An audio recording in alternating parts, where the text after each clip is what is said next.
बुराड़ी के सत्य विहार में बनाई जा रही अवैध इमारतें। 20 सूत्री योजना के तहत मिली सरकारी जमीन पर अवैध कब्जा। हाई कोर्ट की टिप्पणी के बाद भी सरकारी रास्ते की नहीं की गई पैमाइश। एसडीएम द्वारा दिए स्टे के बाद भी बनाई जा रही अवैध इमारतें। बिल्डर्स माफियाओं के जेहन में नहीं है शासन प्रशासन का खौफ। सरकारी दिशा निर्देश व नियमों का बना रहे बिल्डर्स माफिया मजाक।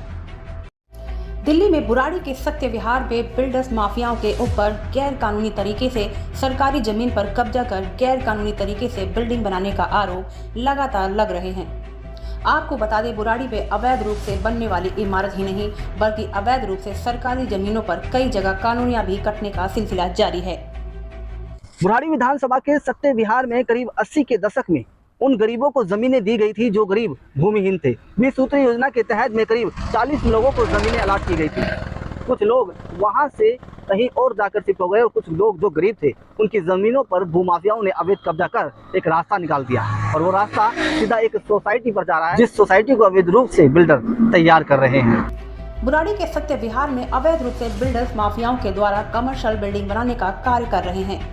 तस्वीरों में आप देखिए किस तरीके से निर्माणाधीन इमारत में काम किया जा रहा है। सत्य विहार के रहने वाले शिकायतकर्ता राम अवतार त्यागी का आरोप है कि गैर कानूनी तरीके से जो कमर्शियल बिल्डिंग बनाई जा रही है वह सरकारी जमीन पर बनाई जा रहे हैं। आरोप है कि इस अवैध रूप से बनने वाली इमारत तक जो रास्ता जाता है वह गरीब लोगों की जमीन पर होकर जाता है।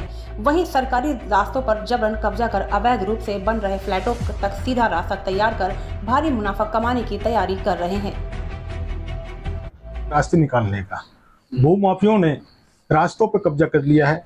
ये सरकारी जमीन है ग्राम सभा की, मलकियत भी आज ग्राम सभा की है। भूमाफिया मान नहीं रहा, कभी रात को कभी दिन रात को कंस्ट्रक्शन करता, कभी जेसीबी बुला के कंस्ट्रक्शन करता। मैंने कई बार 100 नंबर पे भी कॉल किया, थाने में भी किया, डीसीपी को ये सबको कॉल किया। एसडीएम महोदय के यहाँ मेरा केस चला हुआ है। एसडीएम महोदय ने स्टेटस क्यों कर रखा है, फिर भी ये लोग बाग मानते नहीं। शिकायतकर्ता राम अवतार त्यागी ने बताया कि ये जमीन गरीबों को करीब 80-82 के दशक में भारत सरकार द्वारा गरीब भूमिहीनों को 20 सूत्री योजनाओं के तहत दी गई थी। ज्यादातर इसमें जो जमीन दी गई वह गरीब व दलित परिवारों से थे। कुछ लोग जमीन बेचकर चले गए तो कुछ लोगों पर भूमाफियाओं द्वारा दबाव बनाया गया और जबरन उनकी जमीन पर कब्जा कर लिया गया।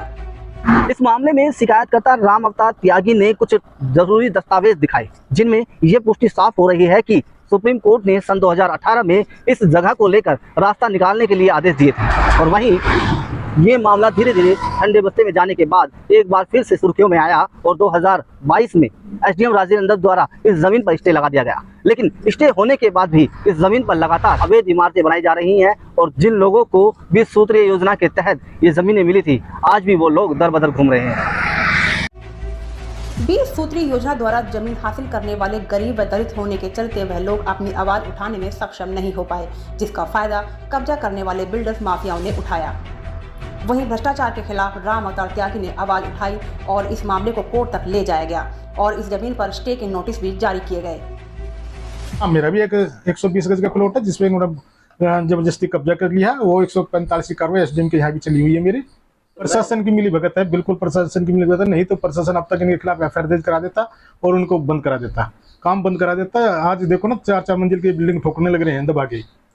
माफिया तो अपने पैसे लेके भाग जाएगा। सब भूमाफिया को पता है कि रास्ते में मैं सरकारी जमीन पे फ्लैट बना रहा हूँ। कल को कभी ना कभी तो हाई कोर्ट का आदेश आएगा। हाई कोर्ट में मैंने कंटेम्प्ट फाइल कर दी है इनके खिलाफ। जानकारी के मुताबिक ये मामला हाई कोर्ट में भी गया और हाई कोर्ट ने सन 2017 में सत्य विहार खसरा नंबर 527 पर सरकारी रास्ते नंबर 3, 8, 24, 35 को बहाल करने के दिशा निर्देश दिए। वहीं प्रशासनिक अधिकारियों की लापरवाही के चलते ये मामले से ठंडे बस्ते में चला गया। जिस तरीके से अवैध इमारतें और कॉलोनियां काट रही जा रही हैं, पिछले कई महीनों से लगातार यूनिक इंडिया टीवी इस तरह की खबरें दिखा रहा है और शासन प्रशासन की तरफ से हमेशा पल्ला झाड़ लिया जाता है और कई बार ये टिप्पणी की जाती है कि इस जमीन पर स्टे है, कानूनी कार्रवाई की जा रही है। ये मामला अभी अंडर प्रोसेस है, इस पर भी कार्रवाई की जा रही है। 70 तरह की बातें की जाती हैं और मामले को ठंडे बस्ते में डाल दिया जाता है। इस जमीन को लेकर फिर लगातार शिकायत व पत्राचार किए गए तो सन 2022 में civil line SDM Rajeev Ranjan द्वारा इस सरकारी जमीन पर स्टे लगा दिया गया, जिसकी ऑर्डर कॉपियां भी शिकायतकर्ता राम अवतार त्यागी ने मीडिया के कैमरे में सामने साझा करते हुए दिखाए। 2017 से कार्रवाई कर रहा हूँ, 7 साल हो गए, अब तक कोई कार्रवाई इन्होंने नहीं की। प्रशासन और पुलिस प्रशासन मिले हुए हैं दोनों, जो ये कार्रवाई नहीं कर रहे। तो कपिल गौड़ है, बुराड़ी का है, जो एमसीडी में नौकरी करता है, जो अपना आप को भू माफिया है, उसके खिलाफ 5-7 आज कंप्लेंट भी दर्ज है बुराड़ी थाने में।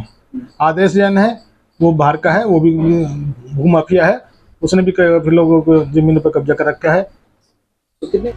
आपको बता दें, जिस तरीके से सुप्रीम कोर्ट की टिप्पणी के बाद भी इस जमीन पर सरकारी रास्ते को लेकर कोई कार्रवाई न करना और वहीं एसडीएम राजीव रंजन द्वारा इस जमीन पर स्टे देने के बाद भी कॉलोनाइजरों के जेहन में शासन प्रशासन का कोई खौफ न होना कहीं न कहीं ये साफ दर्शाता है कि बुराड़ी में भू माफिया और बिल्डर्स माफियाओं की नज़र में सरकारी कानून महज एक खिलौने की तरह है, जिसका कोई खौफ नहीं। बुराड़ी के सत्य विहार में अवैध रूप से बनाई जा रही इमारतों को लेकर हमने स्थानीय डीएम एसडीएम से मिलने की कोशिश की, लेकिन बड़ी विडंबना है कि जो उनका ऑफिशियल टाइम होता है उस ऑफिशियल टाइम पर ही वो एसडीएम ऑफिस में मौजूद नहीं थी। इस मामले में कुछ अधिकारियों से बात की तो उन्होंने बताया कि ये मामला अभी अंडर प्रोसेस चल रहा है और उस पर जल्द कोई ना कोई कार्रवाई की जाएगी। इस मामले में हमने सिविल लाइन एसडीएम से मिलने की कोशिश की तो वह अपने कार्यरत समय में अपने कार्यालय में मौजूद नहीं थी। वहीं कुछ प्रशासन अधिकारियों के मुताबिक इस खसरा नंबर 527 की जमीन को लेकर कहा गया कि इस जमीन का मामला अभी अंडर प्रोसेस है। फिलहाल ये जांच का मामला है कि फ्लैटों तक जाने वाला मुख्य रास्ता किसी गरीब भूमिहीन लोगों की जमीन से गुजर कर जा रहा है या नहीं। शासन प्रशासन जनप्रतिनिधियों के ढीले रवैये के चलते ही बुराड़ी विधानसभा में भ्रष्टाचार अपने चरम पर है और भू माफिया लगातार सक्रिय होते जा रहे हैं। Naseem Ahmad, unique India TV, Delhi.